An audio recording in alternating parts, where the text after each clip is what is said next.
Schönen guten Tag zusammen. Hallo. Hallo, hallo. Könnt ihr mich sehen? Könnt ihr mich hören?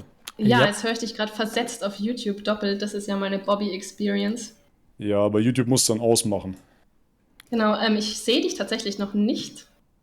Can't Hm. see you yet. Lass mal kurz gucken, ob ich das aktivieren kann hier. Kann mir einer von euch weiterhelfen mit den Signalen hier von Discord, diese Pop-Up-Sounds? Kann ich die Ja, bei genau. Discord selber ausmachen? Das sind die zwei Sachen, die ich dir sagen wollte. Also erstens, da Danke unten dir. ist dein Name, ne? Links Ja. unten, da ist so ein Schraubenschlüssel, ne? Benutzereinstellungen, klick da drauf. Okay. Dann Benachrichtigungen. Warte mal ganz kurz. Bei mir ist ja im Englisch hier Benachrichtigungen. Advanced Activity. 1 second, guys. I just have to adjust the sound and I will be right with you. Unter Text und Bilder ist das. Okay, hier. Benachrichtigungen. Notifications, Genau, ja. und da Okay. sind Töne und da steht alle Benachrichtigungen deaktivieren, das ist grau. Klick da drauf, dann wird das grün. Das ist schon grün bei mir. Enable Desktop Notifications. Also muss ich dann Disable wahrscheinlich, ne? Enable Unread. Ne, Töne. Steht da Töne? Sounds, okay, hier. Ah, alles klar. Disable all Sounds. Ja, Perfekt. richtig. Perfekt. Fantastisch. So, Wunderschön. und zweitens, die Okay. zweite Sache, damit du diese ganzen Bilder hier nicht siehst von den ganzen Leuten hier drin, klickst du oben, rechts oben sind 3 Punkte, klick da drauf und dann, Warte mal ganz kurz. ja, Eine Sekunde. 1 second, guys. I'm just gonna adjust a certain thing here and then I will be right back with you. 1 Wait, I second. also have to do that, right? ja. Teilnehmer? No, there is just Teilnehmer ohne Videoanzeigen und meine Kameraanzeigen. Genau. There is nothing else. Und, Warte mal ganz kurz. Ich bin hier gerade rausgeflogen aus dem Discord. Hier sind wir. Okay, so. okay, wenn du jetzt im Raum bist, dann siehst du die ganzen Profilbilder, ne? Genau, genau. Genau, und rechts oben siehst du 3 Punkte. Jo. Da klickst du drauf und dann machst du den Haken dort weg. Ah, okay. Und dann Gotcha. sieht man nur euch die Kamera übertragen. Okay, jetzt sehe ich aber nur. Katharina ist der Name, richtig? Raffaela. Ach, Raffaela, okay. Ja. Also sehe ich nur die Raffaela gerade hier. Genau, du bist Ja. nicht, du überträgst gerade nicht. Ich übertrage gerade nicht. Warte mal. Turn on camera. Perfekt. Something's loading. Ja. Let me see. Ja, wird gleich, als wir das getestet haben, war es genauso. Das dauert irgendwie ein bisschen. Ja, mal gucken. Weil OBS Center bzw. Streamlabs greift ja schon zu auf meine Kamera. Ja. Deswegen weiß ich nicht, ob die hier überhaupt wiedergegeben wird. Oder ich mache die Virtual Cam an und dann wird das aber versetzt aussehen. Deswegen, mal schauen. Aber als wir das Eugen gemacht hat haben, ging das doch alles perfekt. Ja, aber da war ja das Streamlabs noch nicht am Stream, ne? Warte mal kurz. Wüsste ich nicht, was das für eine Relevanz spielt. Wenn Ja, das- wirst gleich sehen. Weil ich Okay. gebe hier das ganze Fenster wieder. Eine Sekunde. Okay. Ich hatte vorher das gleiche Problem, als ich meine Kamera-App offen hatte gleichzeitig, konnte ich hier meine Kamera nicht öffnen. Genau. Ich glaube, das wird genau dasselbe Problem sein.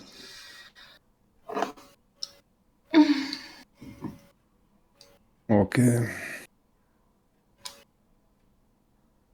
Wo kann ich denn die Kamera ändern? Kannst du mir das sagen, Eugen? Ich glaube, das ist dieses 4. Symbol da, oder? Dann gibt es da so ein kleines Häkchen unter der Kamera und da kann man auswählen. Normalerweise macht man das auch über Einstellungen. Achso, hier. Und dann Okay, gehst warte du mal kurz. OBS Virtual Cam, Change. Der zeigt die gar nicht an.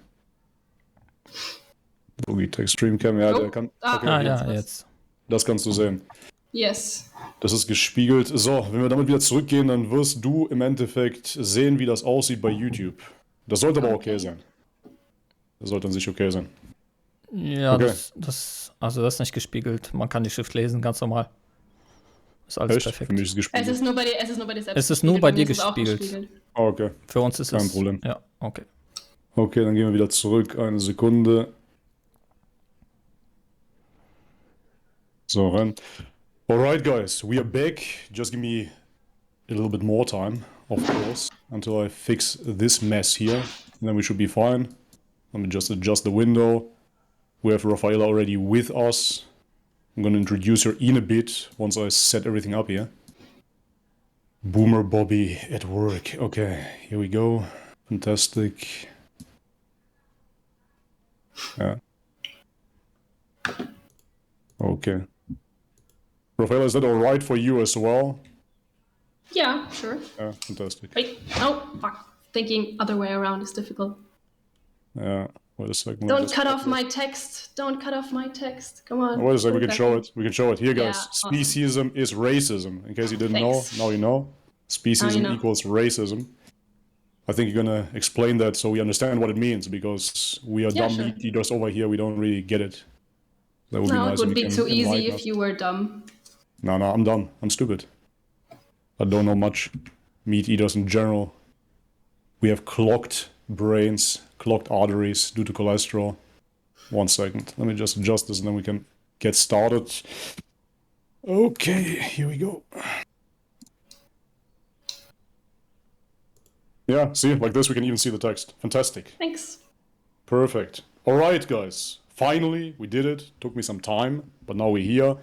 Rafaela, welcome to the show. For people that don't know Rafaela, she is known as Die Militante Veganerin.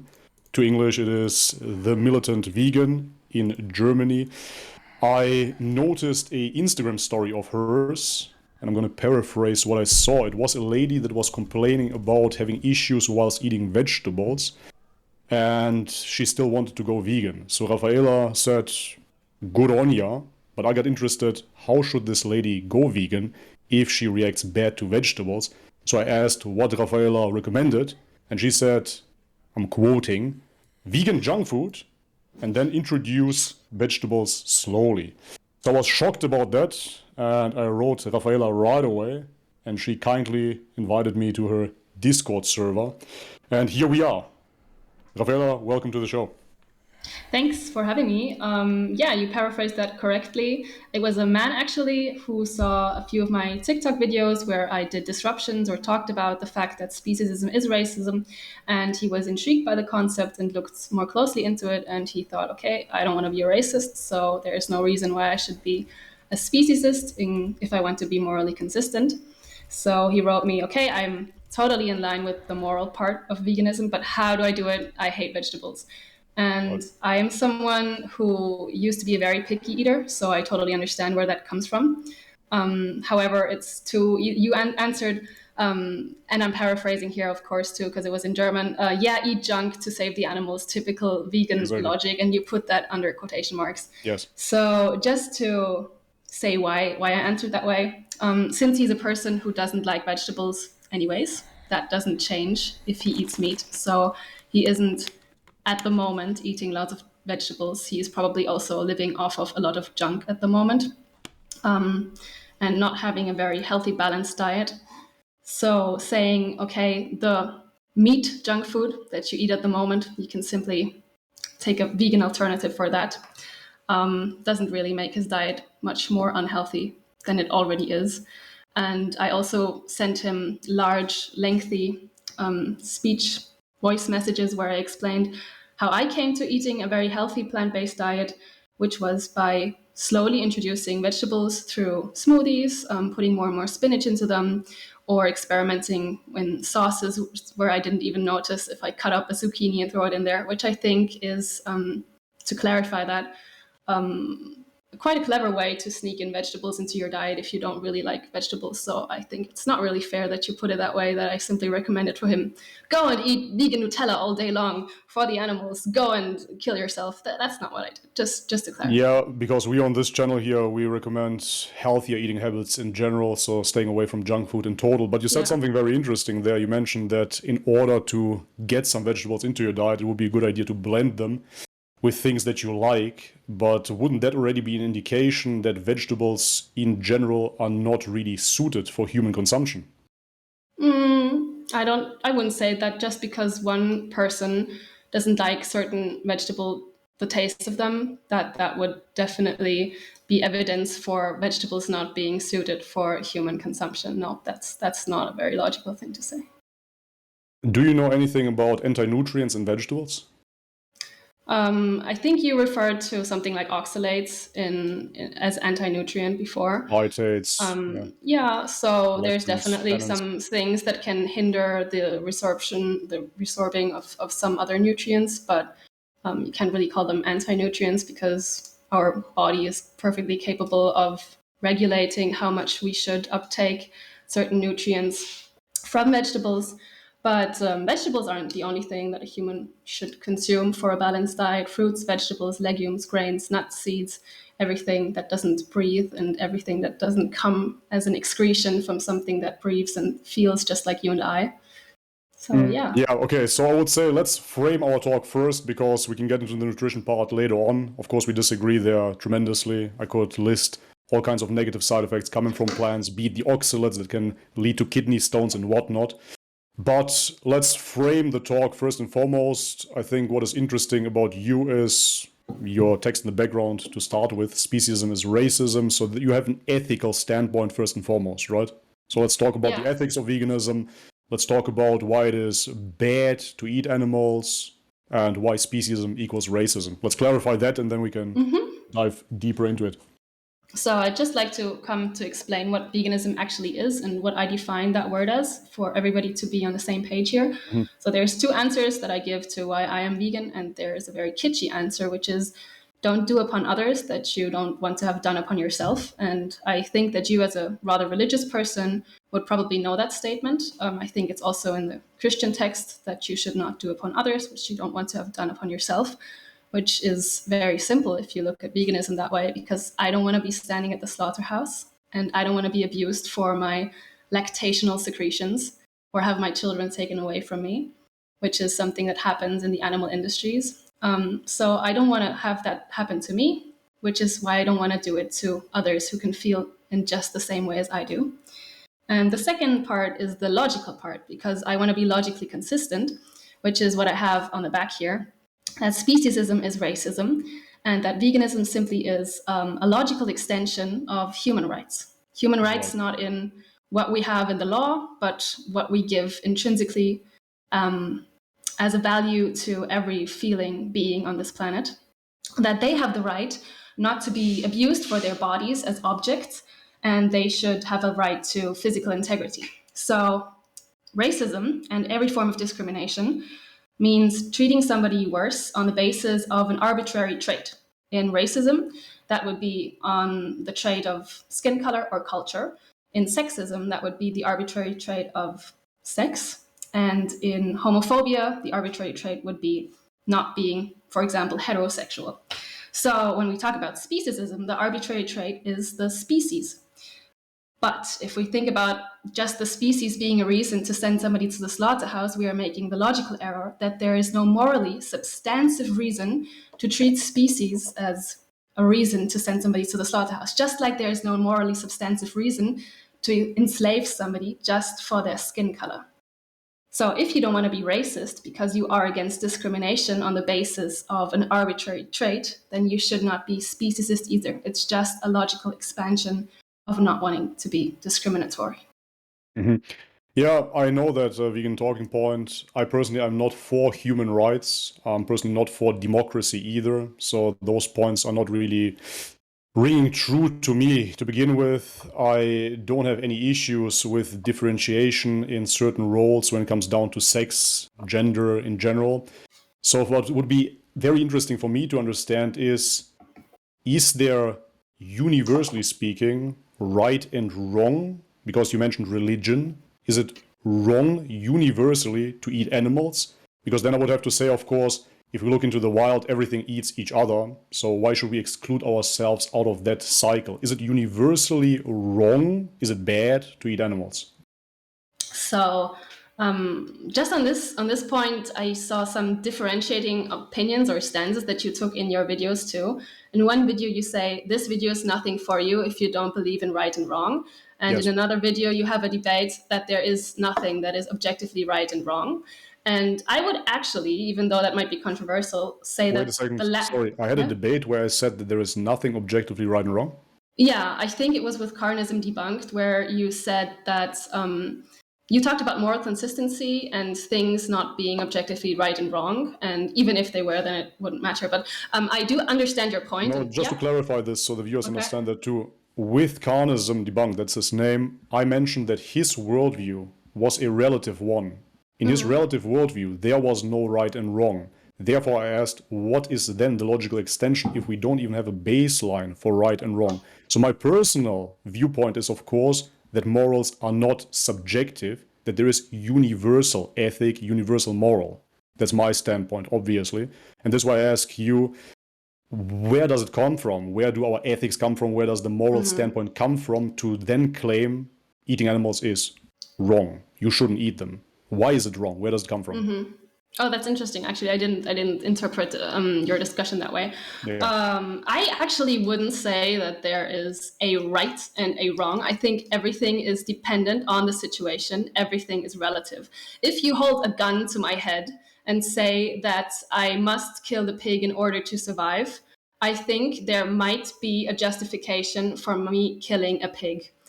So I wouldn't necessarily say that me killing the pig is definitely wrong as an action always, because there might be situations where it could be justified. Of course, from the perspective of the victim, there is always a right and a wrong. So maybe here we could argue that this is not a relative thing to say. So from the pig's perspective, it is of course wrong that I kill him, even though I do it for my own survival in that situation because I have a gun pointed to my head. But in other situations, you must always look at the justification that the oppressor or the person using violence is using to say, is that right or is that wrong in that situation? When we take eating animals, for example, or eating animal products, there are only 5 reasons for people doing that. And that's tradition, habit, convenience, logistical convenience. The first one was social convenience, and taste. So these are all Nutrition. Yes, what's the 6th one? Well, nutrition that we can talk about later. However, just let me put my stance forward on that. It is pretty clear that nutrition-wise, there is no justification to eat animal products since no animal product has a monopoly on any kind of nutrient that we cannot take from plant-based or grow in the lab or whatever. Anyways, like I said, tradition, habit, convenience, and taste are very low reasons to inflict terror, to be violent, and to murder someone, which is why I consider if you do not have to do it out of a necessity, that you use animal products in any shape, way, or form, that is always wrong, especially if you know that there's an alternative. So I don't know if you're doing something wrong if you are grown up like I was, like you were probably too, like most vegans were. We all grew up in a very speciesist culture where it is normal as a kind of death ritual to kill and eat animals and their secretions 3 times a day. So I wouldn't necessarily say that a 12-year-old child who has never been confronted with speciesism or with the slaughterhouse footage ever is actually morally doing something wrong. However, a person like you who knows that there are alternatives, even though he does not believe in the nutritional evidence that is substantial, I believe that people who have thought about this before and who know of the alternatives, they definitely do something wrong since they adhere to these 5 factors, which cannot be a justification for violence. All right.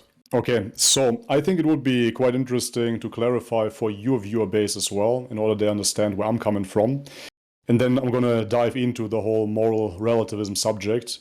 I personally was a vegan for 4 years straight. I did it for ethical reasons as well. I tried pretty much everything in the vegan handbook, be it the Daily Dozen, whole food plant-based diet.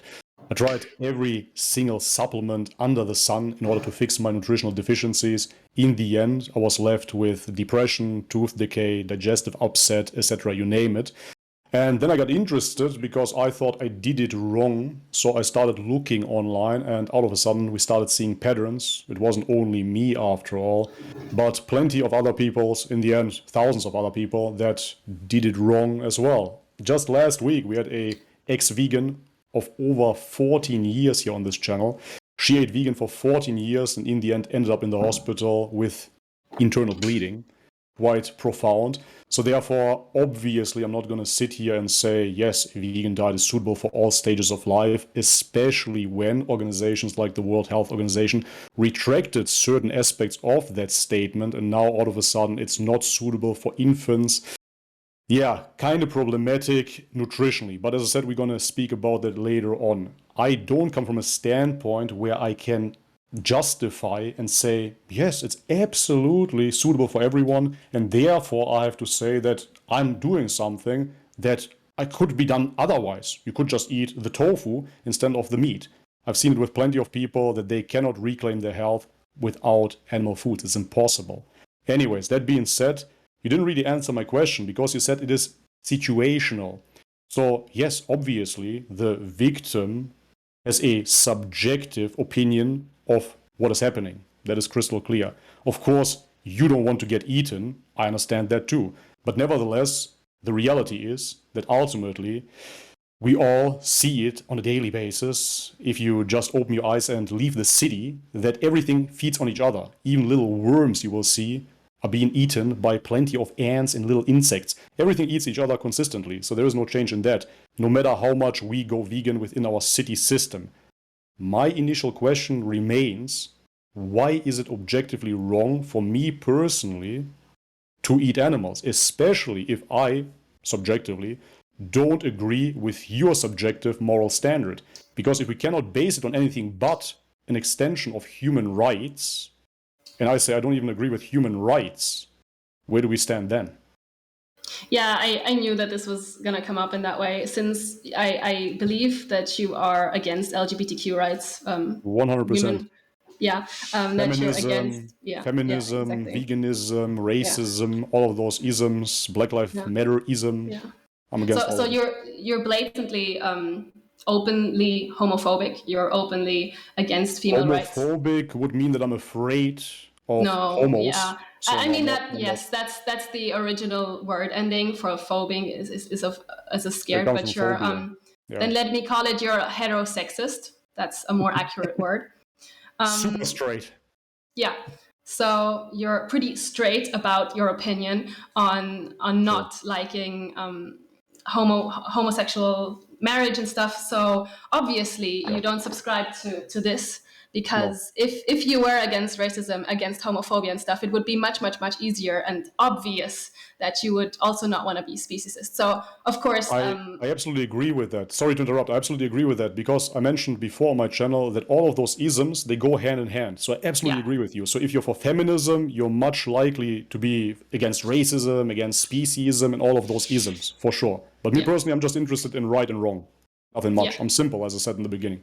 Exactly. And I think that discrimination on the basis of an arbitrary trait which has no morally substantive value is always wrong. So that is my answer to that. If there is a moral right and wrong, then I'm always of the opinion that discrimination on the basis of an arbitrary trait that has no substantive value, and it's very important, that's why I say it twice, is always wrong. And speciesism is therefore always wrong. But coming back to what you said before, why is it wrong for me to kill animals if the lion in the wild kills the gazelle? That is pretty much the point that you're making.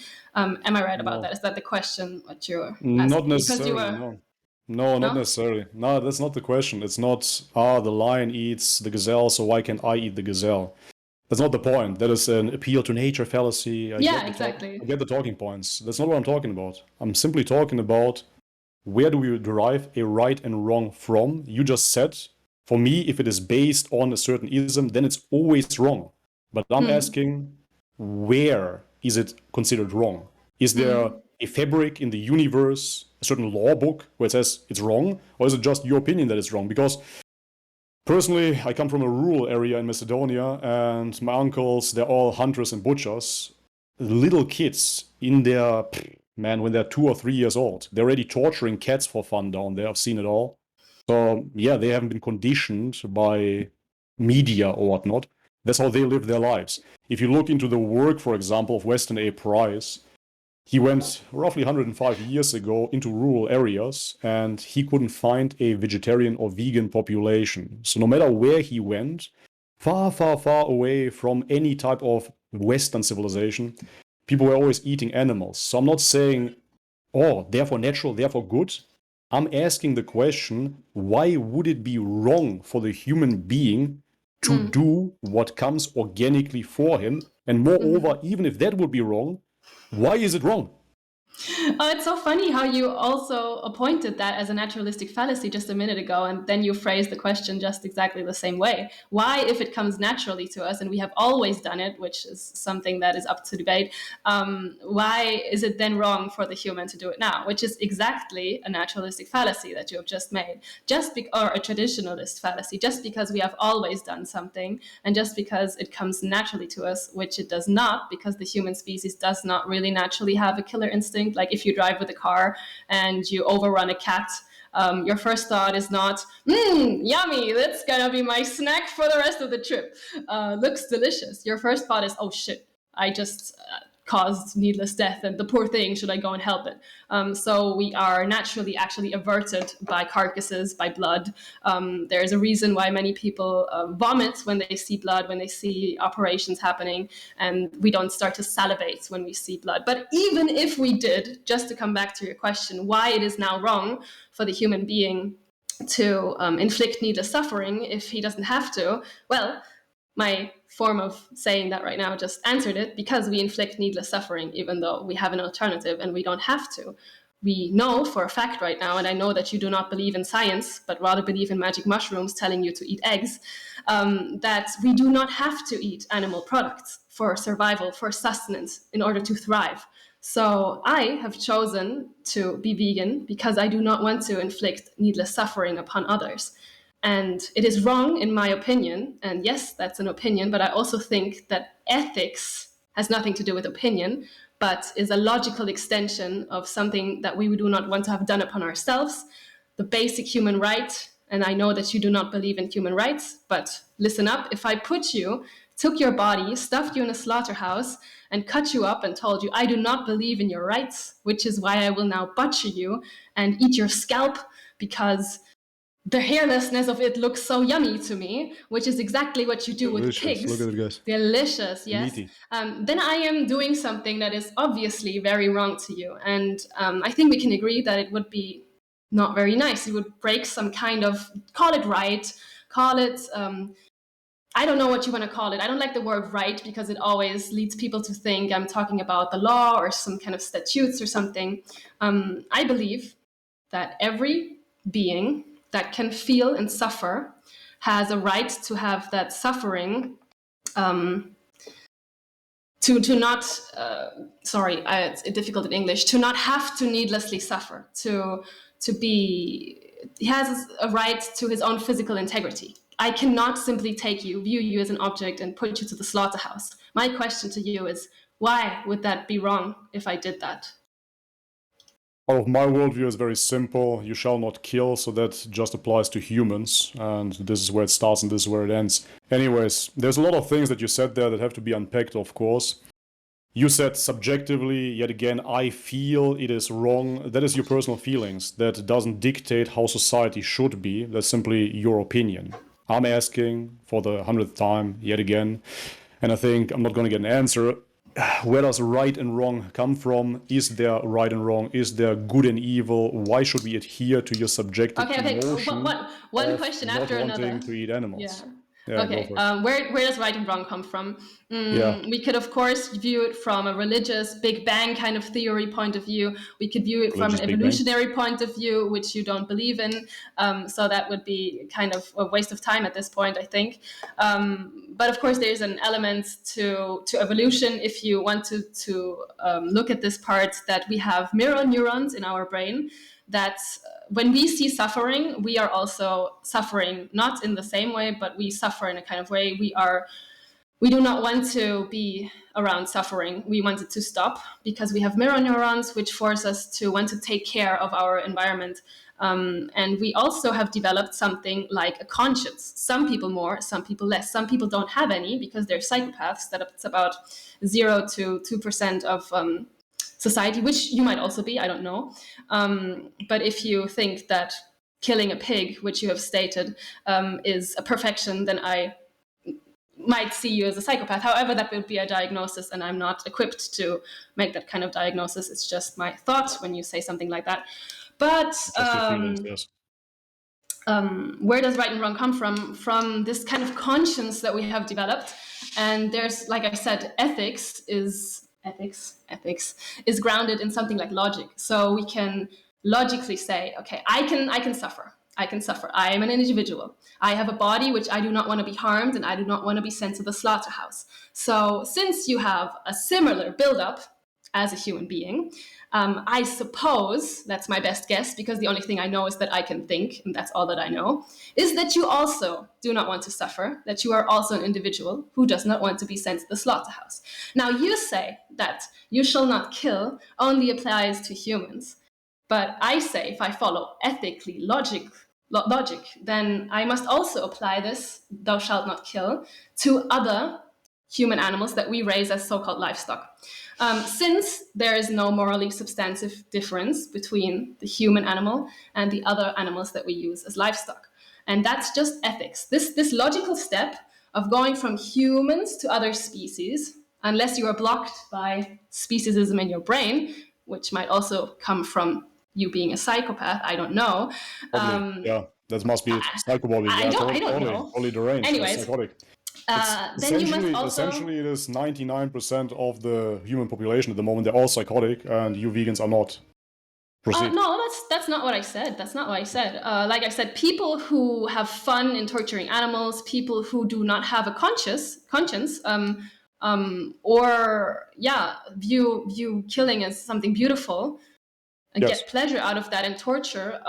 We have definitions what a psychotic person is, and that's usually somebody who also shows the trait of not having a conscience and deriving pleasure from causing needless harm to animals. I'm not saying that 99% of the human population is psychotic. Actually, we have studies on that. It's about 0 to 3%, like I already said. But 99%. Only meat, nevertheless. That's strange. Yeah, that's what I said. We all grow up in a... You can calm down. I'm not saying that everyone's psychotic. I'm saying that most people grow up in an environment where, through speciesism that's been indoctrinated, that's been passed on, and through something that's called the Milgram experiment that you might know. That's the reason that we consume animal products. That 99% of animals, people do that. So you mentioned religion there yet again. You're quoting, "Thou shalt not kill." Are you religious? Do you believe in God, or where does that come from? No, you started with "You shall not kill," so that's why I took upon your language. Yeah, but you keep on mentioning religion. Do you believe in God or not at all? No, I don't. So there is no God. No, I don't think there's a God. Okay. Again, I've not seen evidence for a God. Ultimately, you say people that eat animals, whatever, are psychotic. No, I did not say that. When we look at it, what would be your explanation why in every single rural area, every single civilization, no matter where you look at, people naturally, organically eat animal foods? Why would that happen in the first place? So don't scream, appeal to nature fallacy right away. No, I did not. Why did that happen to begin with? Yeah. Tradition, habit. How did that tradition start? Why did they start eating animal food? We humans are something that's called an opportunistic omnivores. So since about 200 million years, I think, the Homo sapiens sapiens exists, and we have been 90% of the time since our evolution, we have been eating a mostly plant-based diet. We know that from looking at cavities in teeth and the digestive tract and whatever has been resting upon in the bones of people we found from back then. Anyways, we have been eating opportunistically. So basically, when we had the possibility, we got all our calories from very fiber-rich foods, fruits, vegetables, legumes. We started cooking, and we didn't only start cooking and throw in meat. No, because hunting and gathering, hunting for animals burned way more calories than gathering fruits and stuff. So our brains mainly expanded. It seems from the fruits and from the starches that we could finally heat up and break down and get even more into our brains, and we could settle and we could grow grain and stuff, and we could finally get all that glucose which fuels our brains. So there's where the tradition came from. We also started to, from this opportunistic way of eating, we thought, okay, somehow this meat tastes good and we can finally settle down. We have bigger brains now. We can have chickens now and gather them and grow them like we grow our crops and kill them every now and again. So That's something that developed the tradition. Of course. Okay, let me just get my head around this. Sorry to interrupt, but that's very, very strange. So we start doing something that takes a lot of calories. We kill mammoths, which is obviously way, way harder than picking any type of fruit because we don't need to. Nowadays, we need to supplement with B12 vitamins, D3, DHA, EPA, and whatnot. We didn't have that back in the day. You yourself said nowadays maybe we have to use something lab grown on top of it. So we just do it out of sheer fun and build a tradition out of it. That doesn't make sense at all. No, we don't only do it out of sheer fun. Back then, like I said, we were opportunistic eaters of animal products because we had to sometimes out of the opportunity, and because also sometimes we were like chimpanzees, for example, they eat 95% plant-based, but every now and again. Pardon? I didn't say that. I didn't say that, and I would like to finish. They eat 95% plant-based, but they're very curious animals. They're very instinct-driven sometimes, and they happen to kill mice every now and then. They even hunt rodents with sticks, which is actually kind of fascinating. They do that every now and again. So they derive some kind of pleasure from that. They have instincts going from that. So that's definitely something that developed. But just to conclude the tradition point of view, it really does not matter so much why we do it or why we did it until now, how it developed, how the chicken grinder suddenly stands, and why we have buildings called slaughterhouses that we also name our horror movies as, how they suddenly came into being. It doesn't really matter. The question is why we should continue having that when we know that these animals are just animals like we are and they're individuals. So the question really is not the tradition, how it came to be, but why we should stop it now.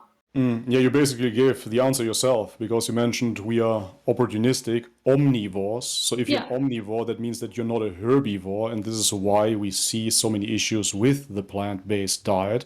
Because you have a thing called insoluble fiber. This is why most people experience digestive upset. This is why most people have issues with vegetables. And this is why, naturally, obviously, people ate a lot of meat. Because it digests perfectly fine, comes with a whole package of nutrition, and is perfectly suited for the human physiology. So the question is yet again, if we are suited anatomically, biologically, to eat meat, we did it because that is what our species did in its natural environment, just as any other animal would do too. I have to ask a simple question. I think that would clarify it much better for the viewers here. Are you then, as a logical extension, then of veganism, first human rights, then veganism, should we get rid of all the obligate carnivores within nature as well? Because some vegans argue for that too. I would like to go back to omnivore things first, what you said go before. For it. But please don't forget. No, I won't. I can write it down. Nice. So, like I said, we are opportunistic omnivores, and we aren't classical omnivores if you look at our digestive tract. So that's not necessarily true. Our digestive tract and our overall physiology has way more in common with the typical herbivorous creature than it does with the typical omnivorous or carnivorous creature. Where did you get your data from? That's just blank false. You already said once in a debate that our digestive tract is very short and it's rather that of a carnivorous animal, which is not the truth. Actually, our digestive tract has been categorized into a cookinivore, which is an animal that cooks.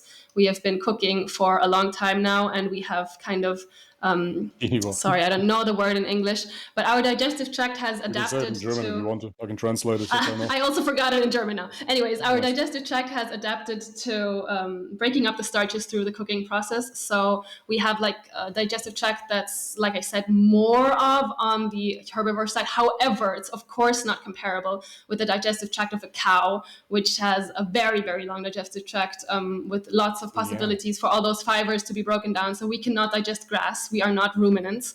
However, we can perfectly digest fruits and vegetables. And the classical... Fruits. Pardon? Fruits, yes. Vegetables, not so much. Our Okay, pH level anyways. in our gut is 1.5, which is Yeah, supremely acidic. You already Super once acidic. said that in a debate, and it's not completely correct. It depends on what we eat, and yeah, it depends on what we eat. And studies with long-term plant-based people, or generally in rural areas where people eat mainly plant-based, which is also something that you stated before, that there are no rural areas or old societies where they eat mainly plant-based. That is not correct. Mainly if you look at the plant-based means 80% or more of plants. Yes, I will give you that. And that might be true on certain populational studies. However, when they did that on the Okinawans, I don't know if you know about this. The Okinawans, for example, they got stormed during war, and this is when their pig supply got killed off. And this is when they did the study. If you look at the Okinawans right after those, I think it was 3 years, they reintroduced the animal foods yet again. So the Okinawan diet is super latent in pork, organs, etc. Especially in rural Asia, I traveled the whole thing. You will see that if they eat plant-based, they always add organ meats, broths, etc., etc. So plant-based is not vegan.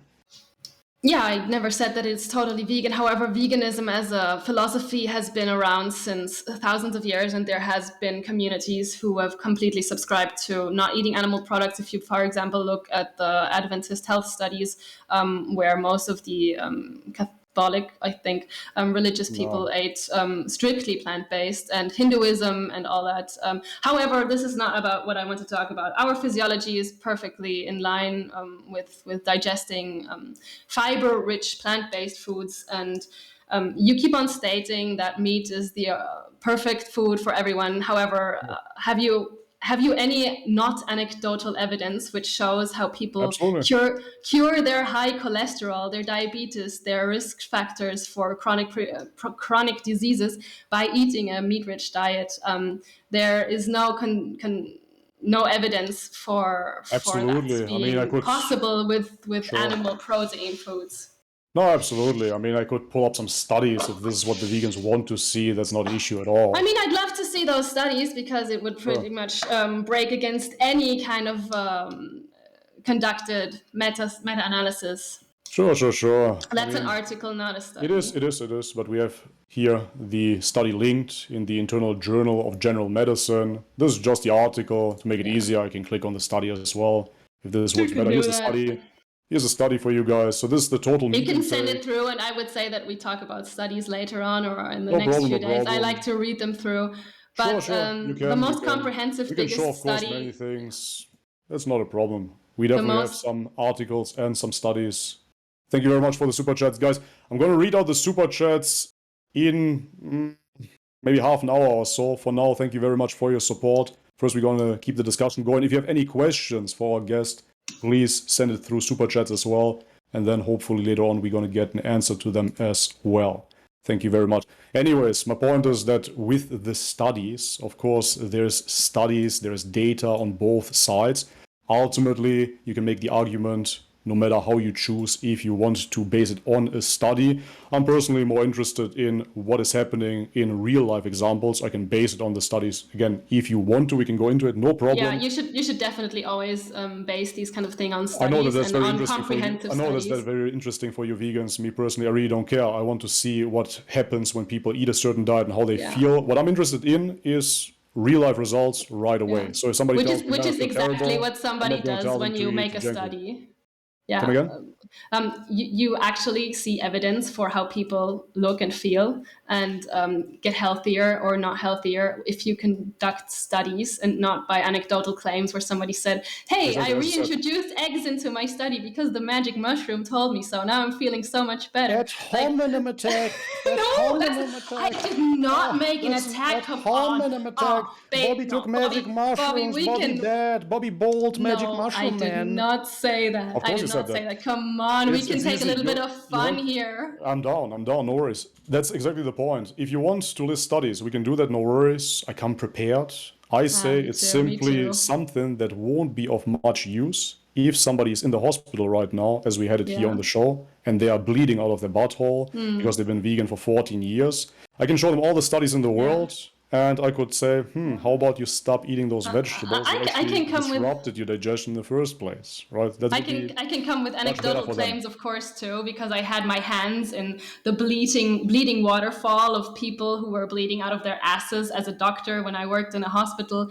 The people who were there had, in most of the cases, preventable chronic diseases, which were all linked to the terrible, terrible diet that they had.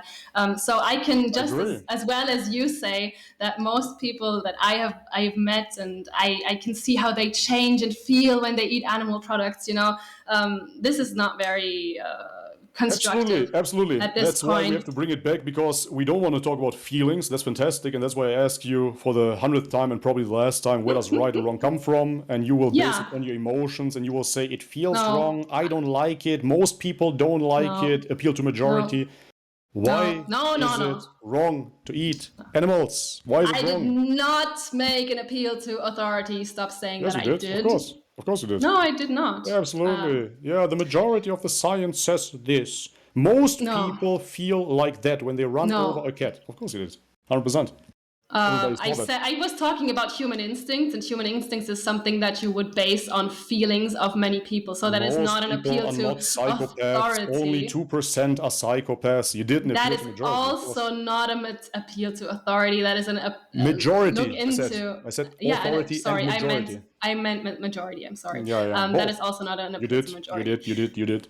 We can rewatch this whole thing and have a whole debate about if I did or did not say. But anyways, saying that most people do not have blonde hair is not an appeal to majority. It is an objective statement. That is just simply true. That would be an objective statement, but you said most people feel a certain way. That is I said most people are not psychopaths. Yeah, I said that, but you just said that is an.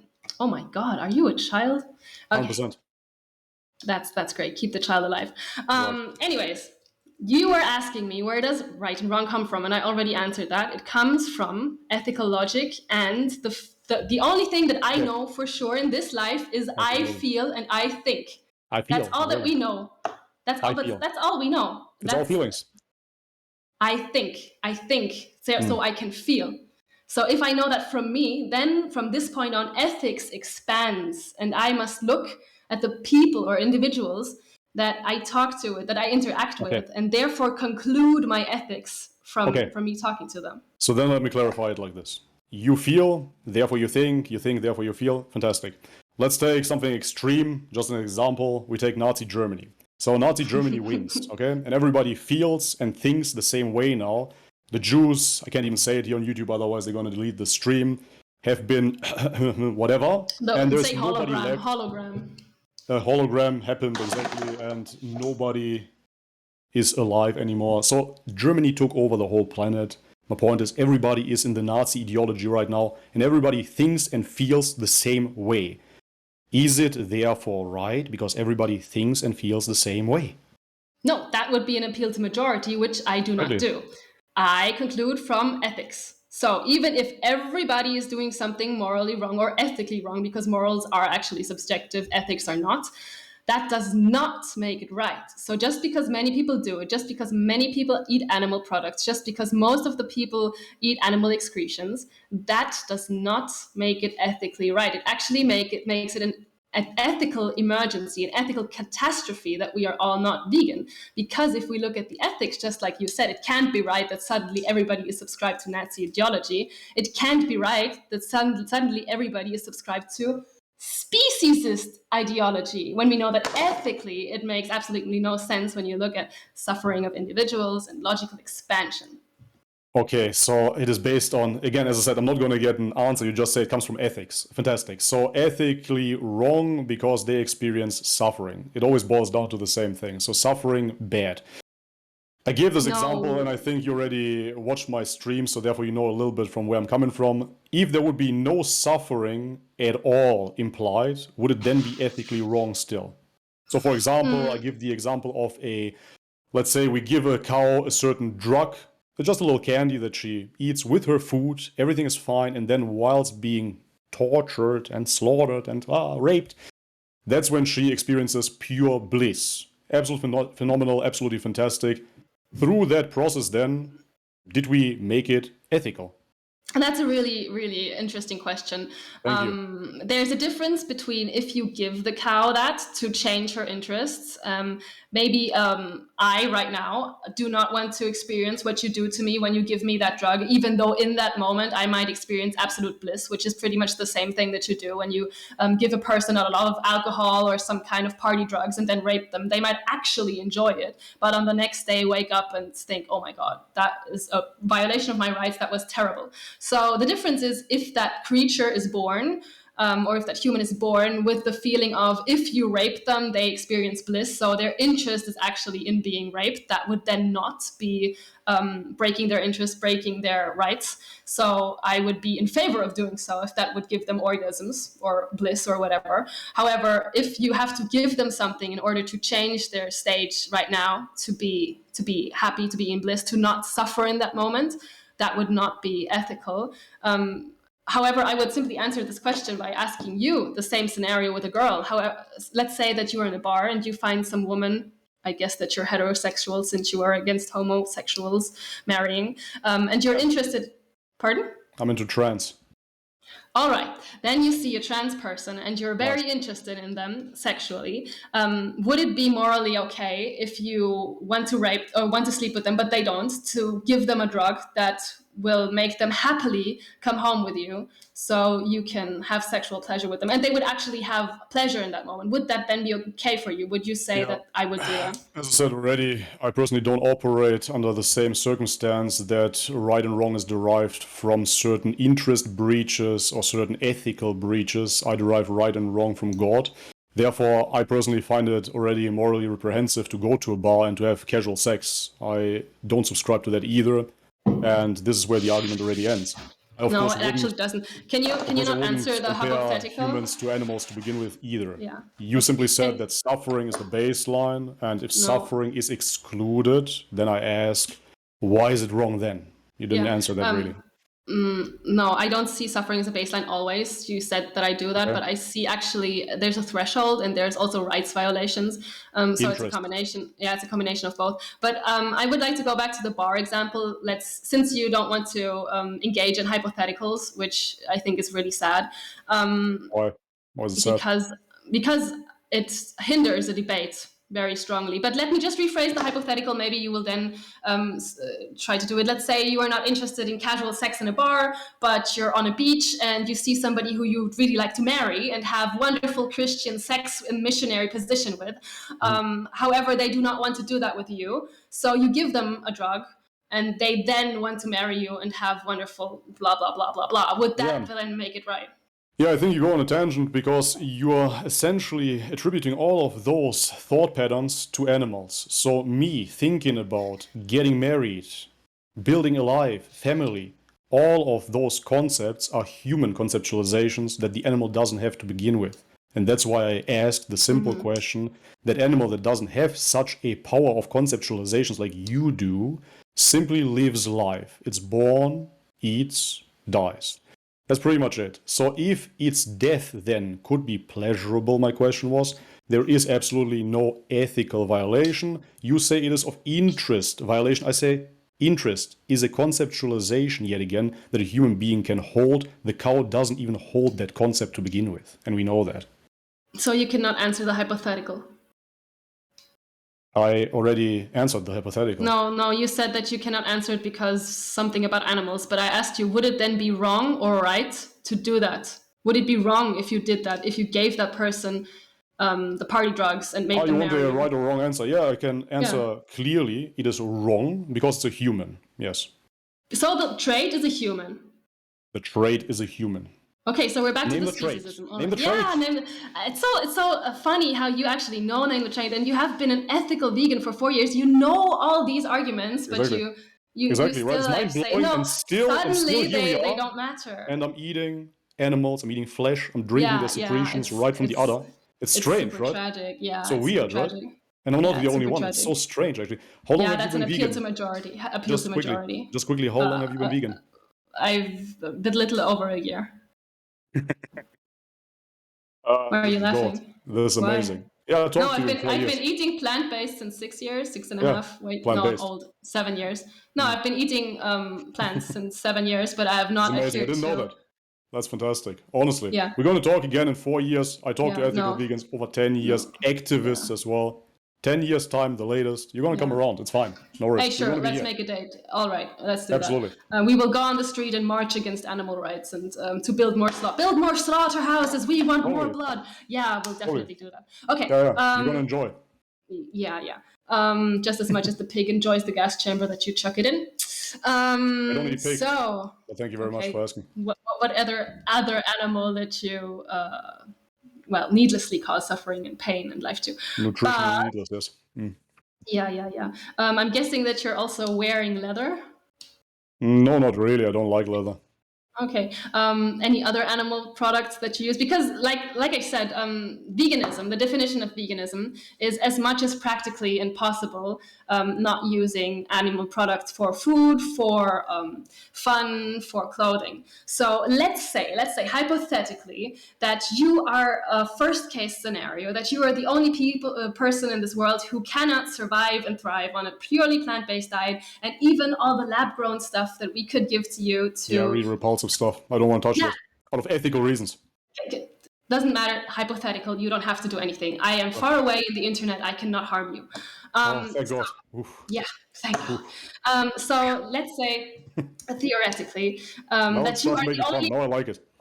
that you are the only person in the world who cannot cover their nutritional needs if The only they one, ate yeah. daily plant-based. Yeah. I'm the Wouldn't only that one, guys. still make it for all the other people who can cover their nutritional needs, since you're the only one? Yeah. Don't you think that it would then be a moral obligation not to cause needless harms and suffering for the simple low reasons of tradition, habit, convenience, and taste? If, in your hypothetical, because you vegans, we really love hypotheticals, if nobody would need animal foods, then they wouldn't need to eat animal foods. Simple as that.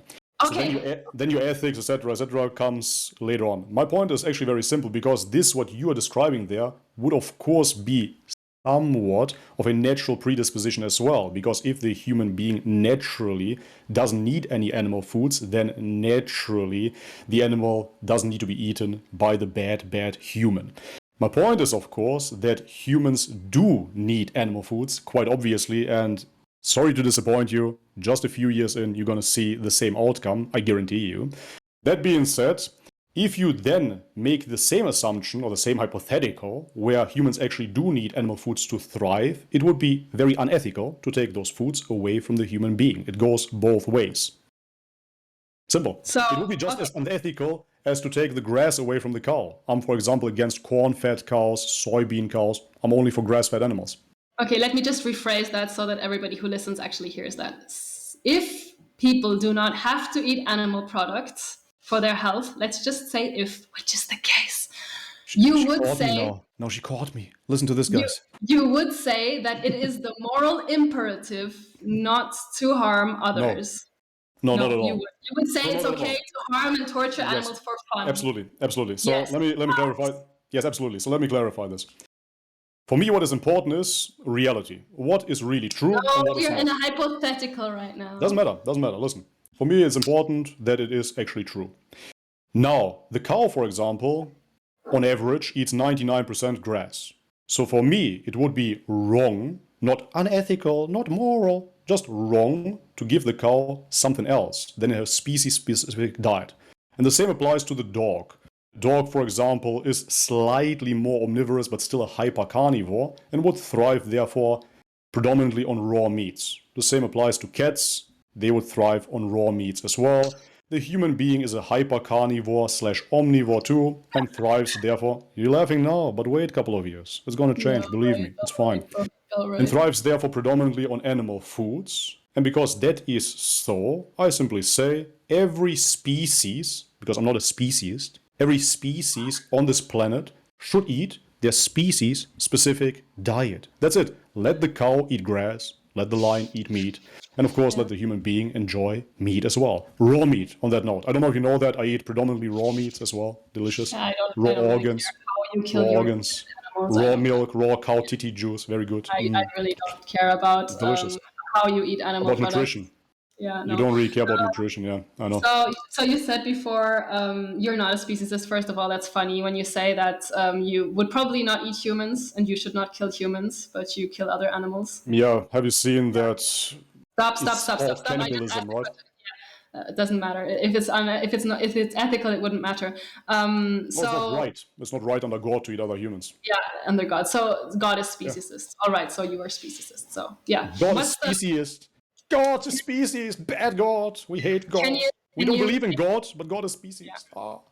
So since you've been evading that question in a couple of debates that I watched, but you know what name the trait is, can you name me the trait? Yes, we're gonna play it. Wait a second. Let me give you an applause for this. Let's go. Thanks. Name the trait. Okay. Did I get an applause? I can't hear it, but I can't hear it. Oh, that's a shame. You got an applause, a loud one. Thanks. Even a big cheer. So, it's a big cheer. What's the trait that's lacking in animals that, if lacking in humans, that if I were to equalize the human, I could treat the human the same way that you're treating as I already said, hypotheticals I am not a fan of, but if we play this game, we have to use hypotheticals. I'm gonna say, if we have to go through this hypothetical roller coaster here, then I have to make certain things very, very clear. First and foremost, if we look at a dog, for example, a dog on average has 4 legs, 4 paws, has a little funny nose, ears, fur. A dog looks a certain way. So if we can agree on that is what we understand under a dog, then we have a baseline to discuss what should happen to dogs. For example, if we discuss the Yulin Dog Festival, we're discussing actual dogs being eaten by Chinese people. Fantastic. So if we're talking now about name the trait, you, of course, out of your vegan arguing standpoint, if I want to call it that, want to make the human being into something that on a societal level couldn't function. So if we take, for example, a human being that has the IQ of a pig. Okay, cool. Would that justify it to eat it? If we would have a society of humans that have the IQ of a pig, then we don't have a society. You understand? So that is a hypothetical parallel universe that wouldn't work at all. So therefore, yes, I'm absolutely open. Let's play this game, but keep in mind, please, make it somewhat functioning even within your hypothetical. Okay? Can you agree to those terms? Hypotheticals are not there to be realistic, so I don't know if I can agree to these terms. I didn't say realistic, mind you. I didn't say realistic. I said functioning, at least. So at least it works out somehow. Well, that is realistic. That is, you're using it synonymously. If you think that society cannot work realistically... Yeah, no. If we, for example, say, hey, listen, we imagine a world where everybody is male, that would be unrealistic and that would be not practical either, because then after a generation, there's nobody left anymore. If we, on the other hand, would imagine a hypothetical where we have males that can procreate scientifically, blah, blah, okay, cool, then we have another argument. So I'm saying, if we name the trait now, I want to make sure that we don't exclude every single possibility of having a functioning society to begin with. Okay. This is not about the realistics of having a functioning society. Yeah, like I said, I will not adhere to these terms because that's not what a hypothetical is about. It's like if I would say, what if I gave you wings right now? What would you do? That's a hypothetical that I'm posing. You now have wings. There you go. Hypothetical. You can of course say, well, that makes no sense because then cars would be totally. That would be our society would crash if suddenly everybody would be flying around. Like that's not the point of a hypothetical to make it realistic. It's just asking, what if it were in that scenario? And you can answer these questions. I believe that you have the cognitive abilities to answer hypotheticals. No, cholesterol makes me just blocked. As I said, no worries, we can do it. Yeah. And I'm not saying, again, realistic. So what is just keep it in mind. Just keep it in mind. What is the trait? Just keep it in mind. It's not about realism. It can be a fictional scenario. All I'm saying is that if you subtract all the attributes of the human being, which made the human being a human being in the first place, then we don't have a human being anymore. And would it be then okay to eat it? Yes, if it could still suffer the same way, even though it can suffer the same way. Yes, so obviously. If I can, so it's the species. So you're just plain out speciesist. I'm simply human and I eat animals. That's it. Yeah. But you would not eat human animals. Why? Because they're Because they're not animals. human species. Because they're not humans are human not animals. species. Yeah, humans are Okay, not animals. call them animals or call them not animals. You would not call. We're definitely a species, be it animals or not. It is a crucial aspect, of course, because if we are just animals, then why would we care about moral agency, ethics? That's a good we're just question. animals, but we cannot no. eat other animals, but we're just animals. So I say we're But not that's- other animals. Actually, a religious standpoint would be much better for you, because then you could say, hey, listen, we're not just animals, we're humans, and we have moral agency, and therefore we are different, and therefore then going vegan could be something that we should do. I think the Adventist church would be something for you in that case. But if you come from an atheist perspective where you have no right and wrong, and now you say, oh, we're just animals, but don't eat the animals, why would I listen to that? Yeah, I already said that there is ethical right or wrong, and you said something beautiful right now. We are humans. We have moral. Yes, I said that from a perspective from the victim. There is always right and wrong, and if we have the choice to do cruel things or not do cruel things without it impeding on something that we necessarily need, then that is more wrong to do the cruel thing than not do. Okay, so pain wrong. No, I did not say that pain is always wrong. If I run a marathon, that is not wrong if I have pain while I run it. However, if I put a chicken into a factory to get some eggs from it, then I am breaking his rights to physical integrity and freedom and not to be used as an object. And that is wrong. Who gave him the rights? Yeah, we're spinning in circles. We've been talking about where the rights come from and why I give feeling individuals. We'll never get an answer from a vegan. It's impossible. Yeah, no, you guys don't ground on anything. You just grind on hypotheticals. That's so funny. We can rewatch the whole thing and look how many answers I did not give, because I am giving you the answers. However, you did not name me a trait yet, so you did not. The trait is being created in the image of God. Yeah, that's right. That's right. So from the perspective of the pig, God would be in the form of a pig. So even if do you know that something that a monk or a priest once said? He said that if animals were ever to make a religion, they would definitely depict the devil in the image of the human. How do you feel about that statement? I feel about that statement that must come from a very ridiculous person that, again, pre-assumes that those animals have conceptualization abilities. So obviously they wouldn't have a religion. So let's go for the trait of conceptualizational, blah, you know what I mean, abilities. Yeah. Let's say that a human does not have these abilities, so he is cognitively impaired. But that's not the trait. You asked me to name the trait. I really mean this. My trait is being created in the image of God. No, but you also just now used that as a way to say that it's okay, because since the animals cannot fathom, it's an extension. Okay. But that's not my trait. My trait is being created in the image of God. Yeah, so what if I say, okay, Bobby, I have now been converted by this flickering piece of dust, and I now believe in a dust god, and this dust god tells me that everybody with a beard is the devil, and I may eat them. Okay. Would that make it right for me to chuck you in a blender and drink you? How does that have anything to do with the trait now? I don't understand. Well, no, I have a god. You have a god, okay? We have a god. We both, okay. I believe that my god is the right god, okay? And this god is telling me that I have to eat people who have a beard. Okay. This is the logic. Pardon? Bon appetit. Yeah, thanks. So would that make it right? For that, you would have to understand if your religion is the right, wrong, or not. So therefore, we would have to go into theology. So I have a pre-assumption, of course, which religion is true and which one is not. If we look at the Aztecs, they had similar belief systems where they sacrificed people, where they ate their hearts, etc., that made the whole civilization fall. Because that is so, we have to pre-assume that their revelations were wrong, of course. There will be a theological subject. It doesn't matter, because you asked me to name the trait. I do name the trait. The trait that I name is being created in the image of God. Image of God, yeah. And I said that my trait for killing you... Yeah, that's okay. That's your trait. That's fine. I don't care about your trait. You want to play name the trait with me. Yeah, so I just finished playing the game with you, and I'm just trying to show you how absurd it is that you use you asked me about a trait. So now I have only a certain amount of answers to that trait. I gave you the trait. Yeah, you gave me the trait. Do you want another trait now? Can you calm down a little bit? I'm relaxed. That's great. Easy.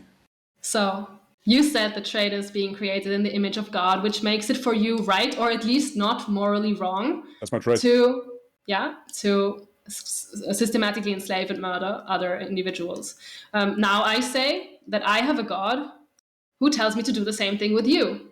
Would that be okay then? Is that a morally substantive trait that my food is created in the image of Bobbies, so I now have to eat Bobbies because God told me to do so? Is that enough evidence, this belief of mine into the dust God, into the eat Bobby God, to actually eat and murder you? Is that a good trait? Is that enough to justify violence?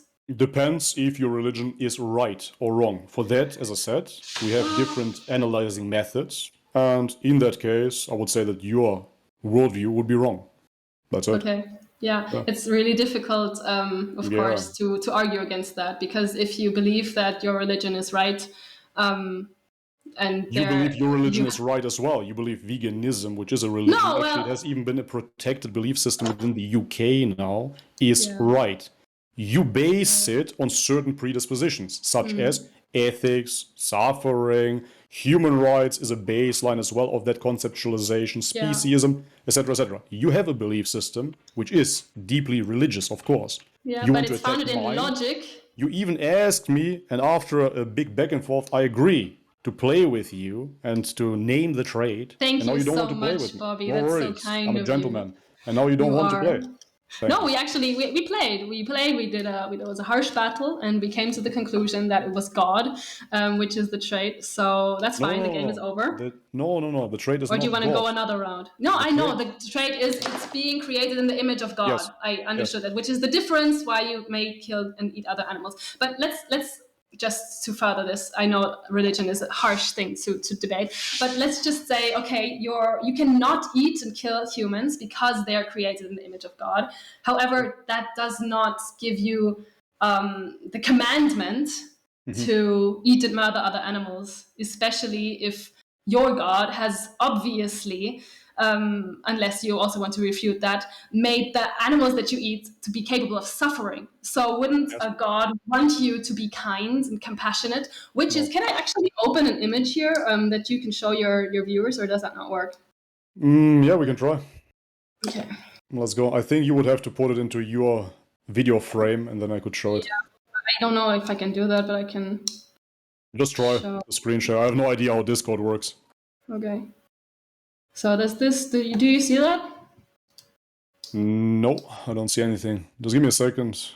Does anybody else see that? No, you can't see anything. Ask the other ones? Not even on Discord. No. Okay. I'll just describe it to you then. Wait a second. So, you have a button? I can see it here. It says share your screen in English for me. So on the left-hand side, you have to turn off. You're sharing already? I'm sharing already. You sure? Yeah. That's weird. But it doesn't matter really. I can just describe it to you. After you click screen share, there's a little other video window popping up. I'll do it again, but I'm pretty sure that I'm already now something is happening. No, I can't imagine. So now I should be sharing something. 1 second. It doesn't really matter. It's just an old picture of yours. Okay. That you posted on Instagram, I think like 4 years ago, and it's a picture of you, very muscly, very toned. Just give me a second. I'm gone. Ja, bitte. Ja. Warte mal ganz kurz. No, but it's really not that important. I just wanted to show something. Warte mal ganz kurz. 1 second, guys. Sorry. Technical difficulties. Sorry.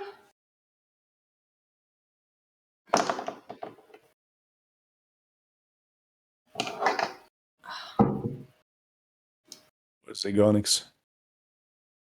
Stream. Ne. Kein Plan. Ich sehe es überhaupt nicht. Okay. Did I open something up, or is it her now? Because now we can see myself double here. Anyways, I'm just gonna turn this off now. Yeah, try to turn it off. Is my camera still there? Nah, you're gone. That's the point. No. Yeah, I'm still here. Okay, it now says video chat is only available for 25 users, so I think we have to throw people out until I can turn on my video chat again. Oh, really? Yeah. Guys, join over YouTube. Oh, Otherwise. okay. Yeah, I already did it. Okay. There we are. So what I wanted to Welcome actually back. show you was an image that you showed on Instagram a couple of years ago, where you were topless, and there were a lot of vegan things that you subscribed to and that you found great. And the last point is with a heart. It says, "Live your values, live with compassion, and Yeah, stop the brainwashed. violence." And Yeah. it's so beautiful. And I was like, oh my God, I'm such a fan of Bobby. He is such I a believe you strong were, yeah. guy. He has such a warm heart for the animals, for the humans, and he shows how we can be great human beings without having to murder or hologram other animals. So I thought that's, wow, what a character you are, Thank and you I very much. think that I you appreciate it. can still be that guy. Yeah, That would be, as I you would be said, such a thank strong you. voice for the animals. I appreciate that. Yeah, I used to be that. I would say that in a few years' time, you will get to appreciate me even much, much more, because you will understand that my whole pursuit here on YouTube is a humanitarian one. And you will see that we are literally saving lives over here and bringing people away from the doctrine of devils, as I like to call it, veganism, and back to health. Yeah. It's quite beautiful, and you're going to appreciate it too very soon. Of course, I will appreciate you then in full. I'm very much looking forward to totality. that. But I actually pulled that picture up, or wanted to pull that picture up, just because we were on the point of religion right now, and I was just trying to ask you: is your God a compassionate one? He is a compassionate one, yes, a merciful one. Okay, is my camera just stuck? Your or camera is is it just frozen. Me? No. No, my camera actually isn't. I think it's your Streamlabs. No, wait a second, let me see. Yeah. So your God is a compassionate one or not? No? Yes, he's compassionate one. Okay, so does he want you to be compassionate? He wants me to be compassionate, yes. I'm gonna He wants bite. you to be compassionate. Okay, so you obviously already once brought veganism and compassion into the same topic, and you said that veganism is something compassionate. Why? I thought so, yes. Why? Why did you think so? Yeah, I thought it is compassionate because I believed that humans are actually predisposed, like you do nowadays. You think that to eat predominantly plants or plants exclusive. Once I realized that that is not the truth, and again, if you really want to go into studies, I can show you plenty of stuff as well. I saw that ultimately the biggest issue with veganism is that it goes against the species-specific diet of human beings, and with that, of course, attacks the human physiology, the human anatomy, and leads to all kinds of diseases. Once I realized that, I had to admit that I've been wrong as a vegan for 4 years straight, and I had to reclaim my health through animal foods and do the same for my viewers too. So it is not compassionate if it destroys human lives, as it wouldn't be compassionate, even though I don't subscribe to those terminologies anymore, to feed a cow anything but grass. That wouldn't be right. Yeah. Well, you do kind of subscribe to them, or the meaning, because you said that your God is compassionate and that he wants you to be compassionate. So yeah, with as I this said, compassion... in the context of veganism, of, oh, it's not compassionate if you don't eat this and don't eat that. Okay. Yeah. Would you generally say that making an animal or someone else suffer if you don't have to is can be considered to be cruel, or just the opposite of compassion? It's a hypothetical again. No, it's not. People torture animals every day, and my question is just, if you don't have to, like for if they have a dog or a pig or whatever, and you simply torture them, would that be considered cruel in your... Is that compassionate? It's useless. You wouldn't have to do that, but it's up to you. Yeah. So it doesn't matter if the animal is suffering. You don't take that into account at all? No, I don't. So you have a son now, or a child? I don't know the gender. I don't care about the gender. You have a child, right? Easy, no? So yeah, don't worry. Would you, if your child sat in your living room and were torturing an animal, would you say that's not the compassionate thing to do and try to raise him to be compassionate?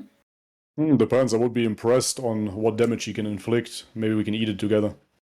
Okay, if it's not an animal that you can eat, you can't eat Most any animals animal, you can just eat. don't get me wrong.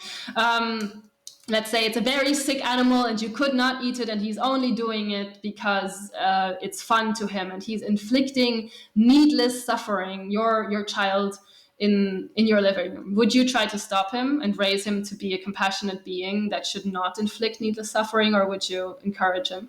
No, I wouldn't. Actually, it's very interesting because that would mean that without conditioning, my child already starts torturing animals. So that would be That's not the proving my point. question.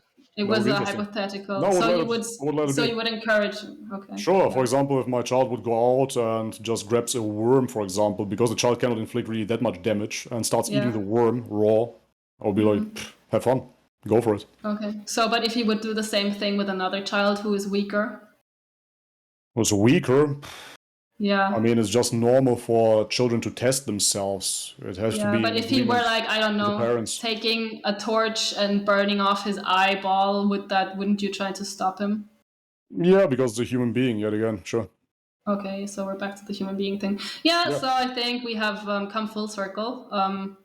I conjure that you are a speciesist, and I'm sorry for you, and I'm sorry for all the animals But why would you be? who suffer because of that. Yeah. Mm, But honestly, Yeah. let me ask you a hypothetical question, right? So I am this anomaly that cannot thrive on a plant-based diet. I tried. I'm a personal trainer myself, so I tried every single aspect of the plant-based diet, and therefore it simply didn't work. I did it whole food plant-based. I did the raw vegan thing. I really tried. I tracked all the macros, all the macronutrients. I supplemented B12, D3, all of that. Didn't work out. The hypothetical is I'm simply a genetic anomaly. It doesn't work. And now I'm thriving. I feel so much better. I'm able to provide for my family. I'm able to feed my family. I'm just a much better part of society due to that. Would you be happy for me? Well, I would understand why you would want to do it from a utilitarian point of view, to keep on killing animals so that you can thrive and provide for your family. But I would consider it absolutely unethical, and I would do everything in my powers to stop you, even if that would mean that I would have to kill you. Again, I didn't understand the last part. Even if like it's really not your fault, but you are an anomaly, and you would have to kill anomaly. Thanks, and you would have to kill other ones to survive. That would not, and then we are at the carnivore topic that you still wanted to discuss. That would make you an obligate carnivore. Sure.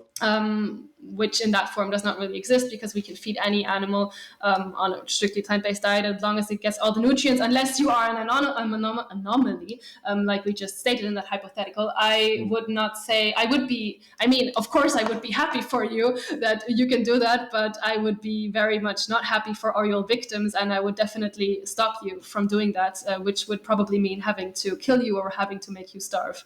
Exactly right. So in another hypothetical, then I'm going to be the vegan now with hypotheticals. I love it. So if it would apply, you come to find out, because many people, they change their perspective as well. So let's say you come to find out in a few years' time that actually humans are obligate carnivores, hypothetically. Would you then be in the position to say, I want to get them all killed? So there's also no way that we feed them lab-grown meat. That doesn't in work. That hypothetical. It doesn't work. There it would be absolutely... the question that we would then have to pose is if there is a moral substantive difference between us and the animals that we are killing. And of course, every individual, like I would rather kill than die. In a situation, I would probably, like I said, kill the pig, even though it were unethical. But if I were like an omnipresent god, or if I were another alien species looking upon the human, like not the human planet, but the planet where humans live on, then I would either some way stop humans from eating other animals, which you already said in hypothetical is not possible, or I would kill the humans. Yes, I would. So you would kill the humans. So then extension from that question would be, why don't we kill all the obligate carnivores right now? Because there are plenty of them, right? Yeah. I mean, just So around the ocean, so many fish eating smaller fish. Yeah, Huge. Definitely.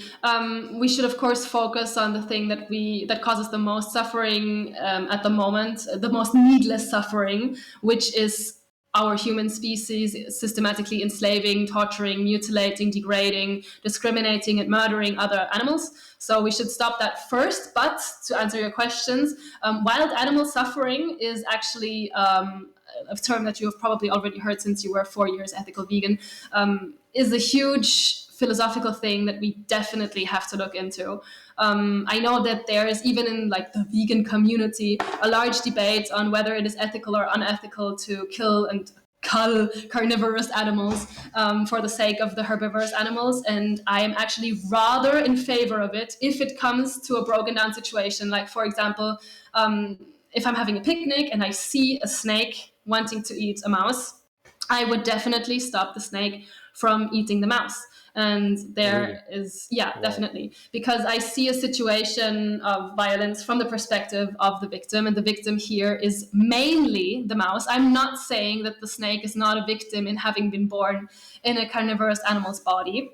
However, that's just pretty much unlucky. If I have an anomaly of a disease which forces me to rape children in order to be healthy, and I would die if I didn't rape children. Pardon? That's dark. Yeah, it's dark. Hypotheticals can be nice and fun and dark. So not that raping children is fun. That's Don't fun. fucking get me wrong. Oh God, no. Let's just say that. Oh my God, no. So I am in this hypothetical scenario where I have a disease, or where someone else has a disease, not that you can link it back to me, where they have to rape children in order to survive. Okay? Vegans in their examples, man. That's quite shocking. Well, you are actually raping animals if you consume animal products, Yeah, but that's a whole nother. Thank you very much. Yeah, like I said, there is no morally substantive difference between human children and other species children. No, not at all. Just rape kids, guys. Yeah, it's exactly as unethical as putting your arm in a cow and stealing her calf, and that's also rape. Anyways, we have somebody who has to do that in order to survive, and they tell you, oh my God, I raped 5 children yesterday. Aren't you happy for me? I can suddenly go to work and provide for my family. What would you respond to that person? Would you be happy for them? Yeah, I would say you're sick. You're sick. That's exactly what I'm thinking of you. Yeah, you're sick. You're sick for having to rape and murder for me, it's other quite animals. Interesting. Yeah, I believe you. It's quite interesting for me to see how this vegan doctrine essentially takes complete hold of your perception, because just 1 year ago you weren't even vegan. Nowadays, on the other hand, your perception is so altered that you go out dressed up as a cow, demonstrate, argue, start hating people that are eating meat, etc., etc. So it has complete hold over your whole psychology. Ultimately, however, how this looks like to me, and I'm sure to many viewers as well, isn't God complex, because you cannot accept how this world is. Yeah. You simply cannot accept it. If there is a snake eating another animal, bad, violence, you want to impose your will that is subjective onto the whole creation. So that is, by definition, a God complex, of course. Yeah. It's funny putting a God complex on a vegan who does not think that he is superior to other animals. Exactly. No, but you do think that you're superior to creation, to God. Now you are, because you see everything wrong with society. When I talked to this guy, what was his name again? Carnism Debunked, exactly. He said as well that, it would be good if animals would eat each other and wouldn't feel anything, like in a CGI movie, then it would be good. Who are you? Who are you to even say that? Who are you, question is, to say that the snake eating for food, for nutrition, the other animal is wrong? You see things as wrong because you have an indoctrinated vision that is not based on reality. That's it.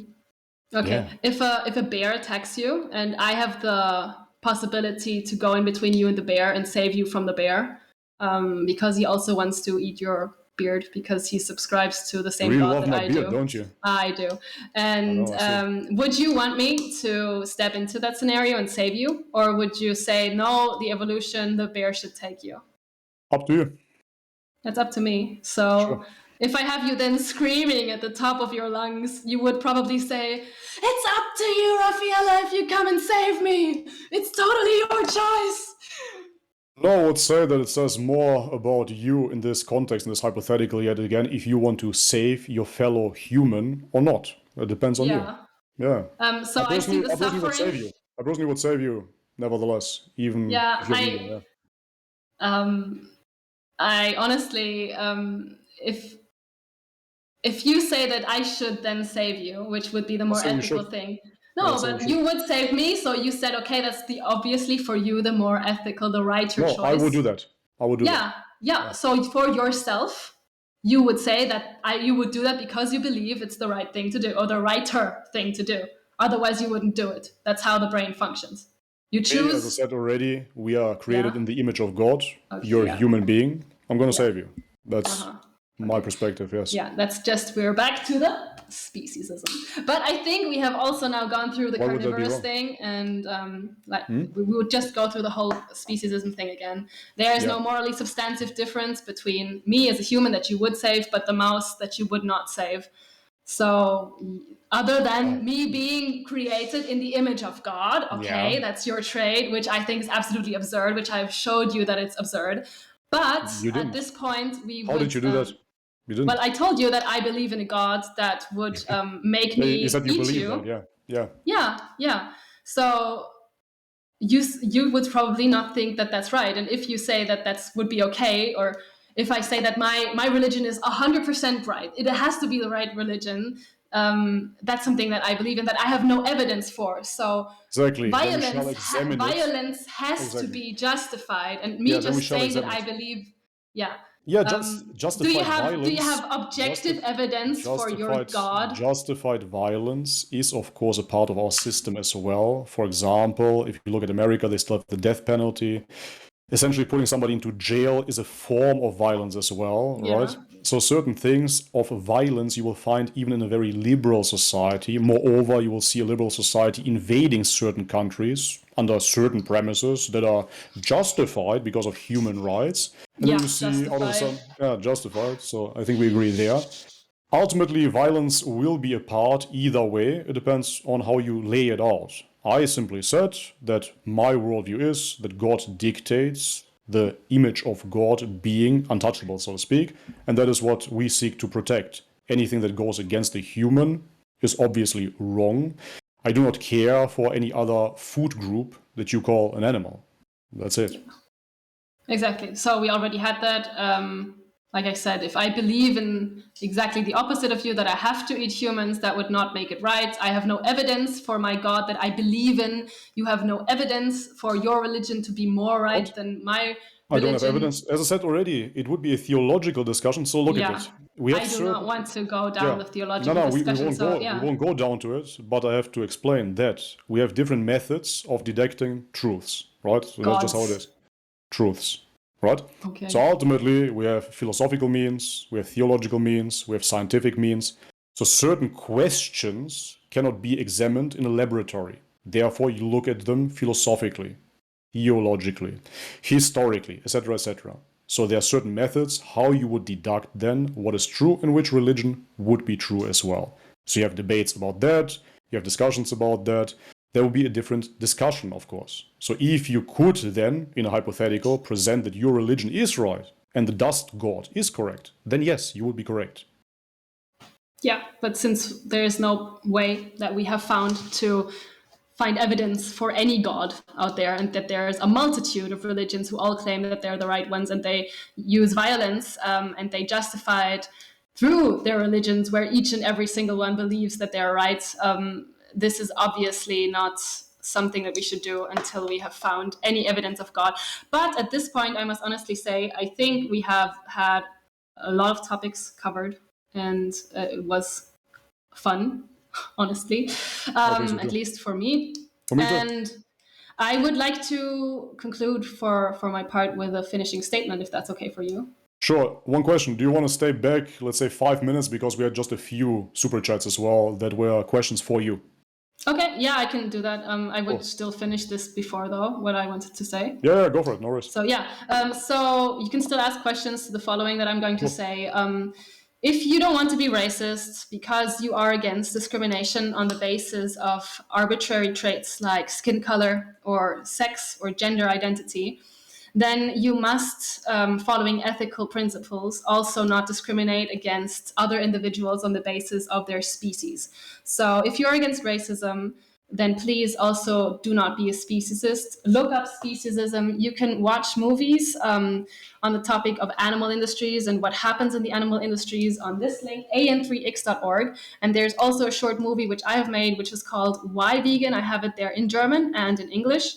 So just click the language button at the top. It just takes 8 minutes. If you have any questions or want to debate me personally, just hit me up in the Discord chat, w.discord.gg/veg. You can find us there. This is where we're having this discussion right now. And don't do upon others which you do not want to have done upon yourself. This is the definition of veganism. Thank you for having me on until now. Amazing. Absolutely fantastic. Okay, so we have some questions here by Ruben. Thank you very much for your super chat. Die-Vegan? Or is it Die-Vegan? Die-Vegan. You just made multiple appeals to human nature. What? Yet you can't have a human nature in Darwinism because it is predicted on a constant flux. Stop your sophistry and gish galloping and answer the questions of morality. As I said, let me just answer real quick. I never got an answer from a vegan. That's not a knock on you, I really mean this. I never got an answer from a vegan where right and wrong comes from. It's always relative, but wrong to eat animals. So it's always the same answer, and I didn't expect anything else today. Do you want to say anything? I said multiple times that right and wrong comes from the logics of ethics and the fact that I can think and therefore I can feel. Okay. Pink Supremacy donated $3. Thank you so much. She says, no need to be passive-aggressive, militant. Here's a question.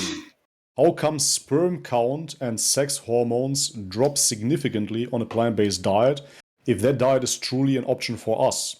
A drop in the two parameters above would eventually lead to extinction. That's actually funny because I heard a podcast on the topic of libido, penile erection, and sperm count today. And conductive research has stated that plant-based penises, the erectile function is a lot better in plant-based penises. Of course, because of the factors that also make coronary heart disease, fatty streaks along of vessels and stuff. And the second part is that the sperm count is actually 38% higher on people who eat a plant-based diet in comparison to the average person not eating a plant-based diet. So 38% better sperm count. So that is a false statement. Yeah, I take that podcast over any study any day as well. Another question. That's a study, actually. It was a podcast about studies, like I said, absolutely. But I can send it over to you if you want to. Sure, absolutely. Is she pro, I have to censor this, pro-jab? Oh, you cannot say the word or what? Unfortunately not. I didn't know that was a question. Because I heard one of your videos before and I was like, what is he saying to call it the C? I can probably not say it here because you will probably... Yeah. Sorry, kudos. Am I pro? Well, I have a rather sinister opinion on that one. And I would rather not disclose it, honestly. Okay, up to you. Another one. Does she find the male physical body of an animal eater more attractive than a vegan eater? Jesus Christ, no, of course. Well, if I'm just looking at people from a superficial point of view, they can be very attractive physically if I don't know if they eat animal products or not. So there are many men where I believe, God damn, you look hot. And then I see their feeds and I see all the animal products that they're eating. And I'm like, I take it back. So a male person, and I'm heterosexual mostly, a male person actively contributing to needless suffering of other of other individuals is a massive turnoff for me. So no, I do not find that animal murderers are attractive. No. Right. Couldn't be that those animal murderers look attractive in the first place because they nourish themselves via animal foods. That couldn't be. Well, I didn't say that they necessarily look better, but I actually have the vegans look much hotter for sure. Long-term vegans look fantastic. I enjoy a slim physique in humans, be it you're female on the right address with vegans. Yeah, sure. I like shredded. I like shredded muscular men. So shredded muscular. The BMI. Sorry, it's the BMI. English also BMI. Sorry, thanks. BMI. In vegans is actually, if you look at the whole population, where the studies where the only people who have a normal BMI or a healthy BMI range, not a normal one, because the normal one is actually overweight at the moment. So naturally, I'm rather attracted to people who have a healthy BMI than people who are overweight. Well, not naturally, but I personally am. So therefore, I am statistically speaking probably rather attracted to vegans because they have, statistically speaking, a lower BMI. So yeah. Okay, Modest Twit, thank you very much. He says vegans are the speciesist and racist apparently because they don't care about mice, foxes, snakes, etc. I actually didn't even mention that. Thank you for the reminder. Does she get her 100 grams of protein daily and how does she do it? Okay, there are many different questions. Many questions. First and foremost, he mentioned the crop deaths. I don't know how versed you are on that field, if you want to talk about it. Yeah. On that field, but okay, sorry, that was funny to me. So most crop deaths happen on lands where you plant crops. For whom are most crops planted? For the animals. So we have over 80% of the crops on the whole planet who are only being cropped, harvested for the animals that they're fed to. More than 90% of the calories are diminished by going through the stages of animal industry. So a pig, for example, or any other animal in the animal industry has to eat grass, has to eat vegetables, has to eat crops, mostly soy and mostly corn. So more than 80% of the soy production on the planet is actually being made for the animals in the animal industries and not for the bad vegans. So most crop deaths also happen for the animals in the animal industries. And next you're going to probably say, grass-fed beef, I only eat grass-fed beef, no. Of course, also crop deaths happen for grass-fed beef since it's pasture death and not crop death. And they have to cut down the grass for the grass that they eat, the hay, in the winters. So nearly all, as far as I know, beef and cattle has to eat hay in the winter months. So there is no difference in cutting down oats and cutting down grass. Also, and I think Vegan Gains already debunked that point of view where you once talked to a farmer about crop deaths and he's showing you some mice and stuff. Yeah, he proved it. He knows more than a farmer. Vegan Gains. He knows more than all farmers together. The farmer wanted to try to communicate that crop deaths happen when he puts oats on a field while he was literally standing next to huge hay balls that he had to cut down with exactly the same machine that he would usually harvest oats with, where also crop deaths happen, of course. And I wish I could open the paper for you, but a paper by Stephen Davis, he put that myth out into the world, which is still going around in the meat-eating people of the world, for example, you. And he put out a paper where he stated that it's, he said that there are much less crop deaths by raising grass-fed beef, and then there has been a correction to that paper by Gavrik Matheny a couple of years later, 2003, that first article came out, and he identified a crucial error in Davis' calculation. It assumed that equal amounts of land will produce equal amounts of food from crops or from animals on pasture. In fact, an amount of land will produce much more food when used to grow crops for direct human consumption than when used to raise cattle, provided it is suitable for growing crops.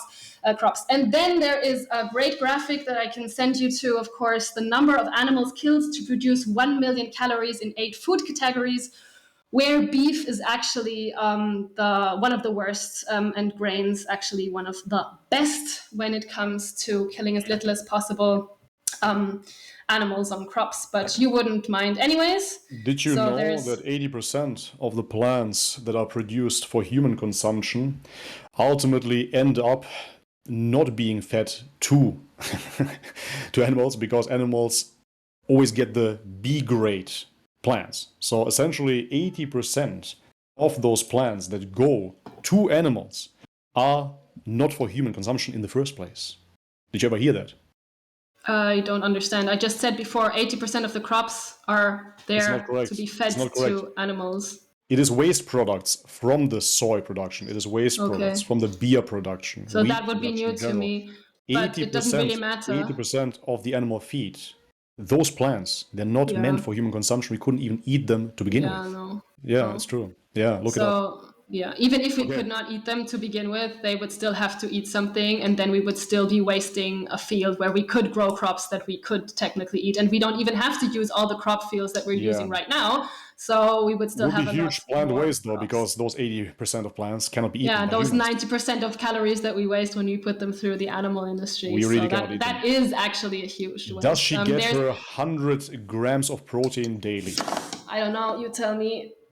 Yeah, I have been building muscle easily on a vegan diet. I have been malnourished when I was 16, 17. So I feel a lot where you came from, because you said that you've been dieting since age 12, which really fucks with your brain. And I'm actually really sorry that I feel, I think that you have an eating disorder and a body image disorder. I'm not sure. I hope that you don't. And I really hope that you will get over that. Thank you. I had I appreciate one. that. No, Vegans I are very mean, if compassionate. you Yes. if you have one, then I'm really, really sorry for you. Thank It you. definitely looks like from your videos, Yes. because you've been like slimming. Anyways, I don't want to. I have Absolutely. had one, and it was not fun. No, you And can I relate. came into eating plant-based diets just like you, through dieting, through wanting to get fit and stuff.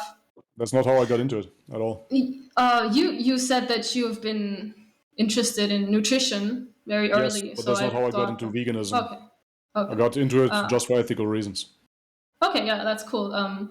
There's no other reason to get into veganism, but I definitely got into plant-based eating through. Pardon?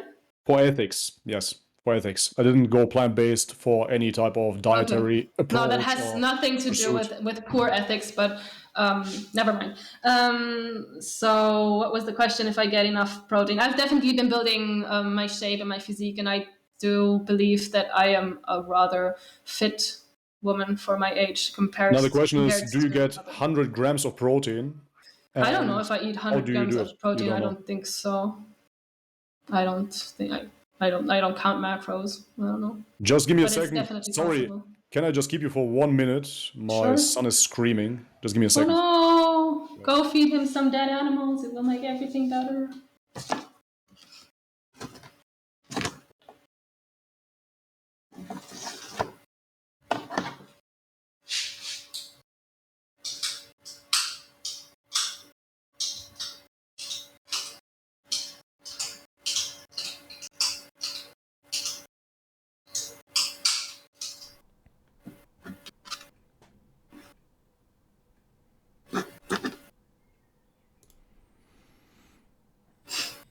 Kann man mich hören, ja, ne? Ja, kann man mich hören? Sind wir noch live eigentlich, oder hat er gerade seinen Stream abgedreht? Wir sind live. Hallo. Habt ihr noch irgendwelche, Hallo an alle. irgendwelche krassen Fragen, die ihr stellen wollt? Weil ich will unbedingt noch Vegan Gains mit reinbringen. Hallo an alle Zuschauer. Kommt auf Vegan Dreamland auf Discord. Ich weiß nicht, ob die uns hören können, weil der Stream ist ja auf YouTube. Ich glaube nicht. Pausiert. Ich glaube auch. Die können uns nicht hören aus dem Grund, weil er jetzt gerade Pause gemacht hat. Ja, ich glaube auch. Ja. Aber habt ihr noch irgendwelche Fragen, die ihr stellen wollt? Oder irgendwelche Sachen? Eugen? No. Okay. Ich darf das nicht vergessen. Man hört euch. Ich kann echt nicht glauben. Das ist für mich einfach nur ein Troll, der Typ. Ja, aber wir schlagen uns ja.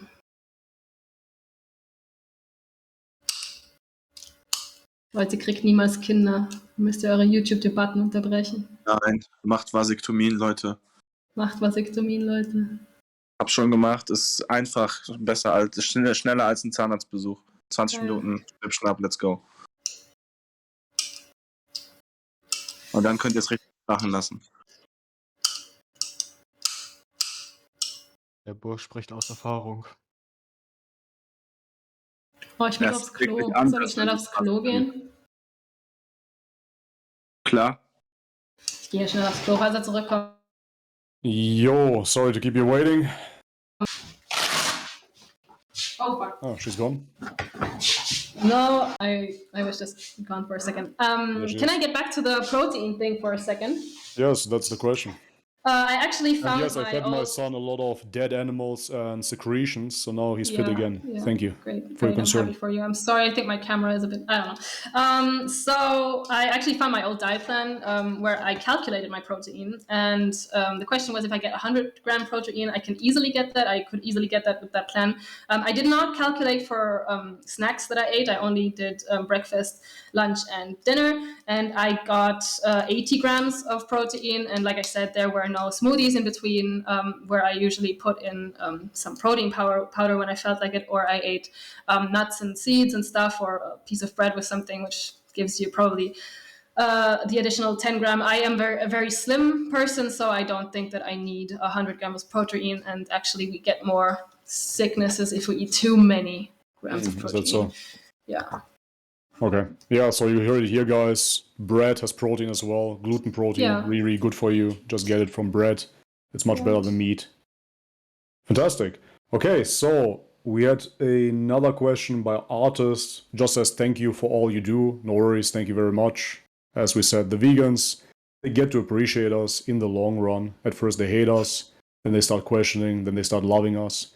As for right now, she already loves my beard. As you heard, she already loves my beard. She can't keep her eyes off it. But very, very soon, she's going to love me so much more for my humanitarian, philanthropic work that I do here on this channel as well. Such an angel. Yeah, anyways, I think that was it. Now, one more. Does she believe in flat Earth? Asking for fun? Because most likely not. She's an atheist, Big Bang Theory vegan. Do you believe in flat Earth? Is the question. Sorry, the first part. So the question is if I believe in flat Earth. No, I don't believe in flat Earth. But honestly, I would rather believe in flat Earth than eating animals. So yeah. Fair enough. Okay. Anyways, those were the questions. Thank you very much, guys. Thank you. Wait, I still have one last question to you. Go for it. When will you debate vegan gains? Never. Why not? Why have you run away? I ran away, absolutely. I'm never going to debate vegan gains because vegan gains is my jealous ex-girlfriend. He didn't even get the joke. It was quite unfortunate. I told him that I'm absolutely open to debate him, to discuss him, no worries. Then he started bombarding my phone. It was absolutely ridiculous. He added me on Messenger, was writing me every single day, was blowing up my text messages, and I said, yeah, dude, just give me a week, whatever. And he kept on terrorizing. Then I thought it would be very, very funny to actually not debate him and to not give him any publicity whatsoever. Since I decided to do that, honestly, his channel has been going down and down and down and down, and nowadays he kind of fades into obscurity. Why are you laughing? Yeah. He's getting really, really little clicks. He has almost 300,000 viewers and has only 5,000 views. That's very, very little. So I think that if we further ignore, he will be just a thing of the past very, very soon. Yeah. I mean, if you think that he's such a jealous ex-girlfriend, couldn't you settle that in an MMA match? I said, yes, let's go. So you would do that? Yes, absolutely. But I even said, why MMA match? Let's just street fight. Yeah. So we'll take you by your word. I will get back to vegan gains. When would you be capable of doing that? Street fighting him? Yeah, when is your... when, next month, like give me a date so that you none of you can be loud. No, give me a realistic date. Today is not a realistic Come by, date. whenever. Okay, whenever. Okay. I will get... and if that does not happen in the next 2 or 3 months, you are not a man of your word, Bobby. Again, I will beat him up on the street. Okay. No problem. Okay, in the next 2 or 3 months. I'm taking your word for it. Come at me. I'm taking your word for it. If Bobby does not fight vegan gains in the next 2 or 3 months, he is not a man of his word. Absolutely. All right. No problem at all. It's very hilarious that vegan gains in the first place challenges people to MMA matches. He never trains MMA. I actually do. But still, I don't want to fight him in an MMA ring. I want to fight him on the street. Okay, so you will fight him on the street in the next 2 or 3 months. To death.